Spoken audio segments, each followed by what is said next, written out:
Lyca productions Subaskaran தயாரிப்பில் அறிமுக இயக்குனர் ஏஆர் ஜீவா இயக்கத்தில் அனுபமா பரமேஸ்வரன் நடிப்பில் லாக்டவுன் டிசம்பர் 12 முதல் திரையரங்குகளில். திமுகவினர் நம்ப வைத்து ஏமாற்றி விடுவார்கள் என்பதால் புதுச்சேரி மக்கள் திமுகவை நம்பக்கூடாது என்று தமிழக வெற்றிக்கழக தலைவர் விஜய் தெரிவித்துள்ளார். புதுச்சேரி உப்பளம் துறைமுக வளாகத்தில் இன்று நடைபெற்ற தமிழக வெற்றிக்கழக மக்கள் சந்திப்பு நிகழ்ச்சியில் அவர் உரையாற்றினார். அப்போது மாற்றுக் கட்சி என்றாலும் தமிழக வெற்றிக்கழக கூட்டத்திற்கு புதுச்சேரி அரசு நல்ல முறையில் பாதுகாப்பு வழங்கியதாக கூறிய விஜய், தமிழக முதல்வர் புதுச்சேரி அரசை பார்த்து கற்றுக்கொள்ள வேண்டும் என்று கூறினார். தமிழகத்தைப் போலவே புதுச்சேரிக்கும் சேர்த்து குரல் கொடுப்பேன் என்று தெரிவித்த விஜய், புதுச்சேரியின் ஆளும் கட்சி மத்தியில் ஆளும் கூட்டணியில் இருந்தாலும் புதுச்சேரியை மத்திய அரசு கண்டுகொள்ளவில்லை என்று விமர்சித்தார். புதுச்சேரிக்கு மாநில அந்தஸ்து வழங்க வேண்டும் என்ற கோரிக்கையை மட்டுமின்றி புதுச்சேரியில் வளர்ச்சியை ஏற்படுத்தும் எந்த திட்டத்தையும் மத்திய அரசு கண்டுகொள்ளவில்லை என விஜய் கூறினார். புதுச்சேரி சந்திக்கும் பிரச்சனைகள் மற்றும் அதன் கோரிக்கைகளையும் அவர் பட்டியலிட்டார். மத்திய அரசை போலவே திமுகவையும் விமர்சித்த தமிழக வெற்றிக்கழக தலைவர் விஜய், திமுகவினரை நம்பினால் ஏமாற்றி விடுவார்கள் என்பதால் புதுச்சேரி மக்கள் திமுகவை நம்பக்கூடாது என்று கூறினார்.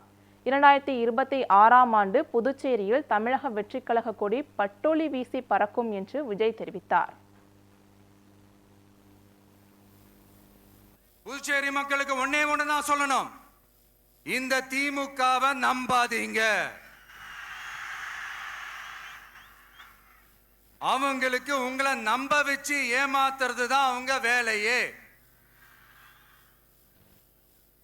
நான் சொன்ன பல கோரிக்கைகளை எல்லாம் தீர்த்து வைக்கிறதுக்கு நம்ம புதுச்சேரி கவர்மெண்ட்டுக்கும் அதோட மக்கள் திட்டங்களுக்கும் ரொம்ப அக்கறையா உண்மையா துணை நிற்கணும். தமிழ்நாட்டை ஒதுக்குற மாதிரி புதுச்சேரியும் ஒதுக்க கூடாதுன்னு நாங்க கேட்டுக்கிறோம். கிட்டத்தட்ட 20 லட்சம் பேர் வாழ்ற யூனியன் பிரதேசமான புதுச்சேரி மத்திய நிதி குழுவில் இடம்பெறவில்லை.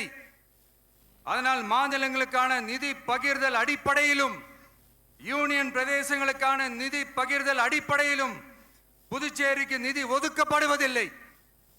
அதனால ஒவ்வொரு ஆண்டும் புதுச்சேரிக்கு தோராயமாகவே மத்திய அரசு நிதியை விடுவிக்கிறது. அந்த நிதியும் அரசு ஊழியர்களின் சம்பளம், ஓய்வூதிய தொகை உள்ளிட்ட திட்ட செலவுகளுக்கே சென்று விடுவதால் மீத தேவைக்கு வெளிச்சந்தையிலும் கடன் பத்திரங்களை கடன் வாங்குகிறது புதுச்சேரி.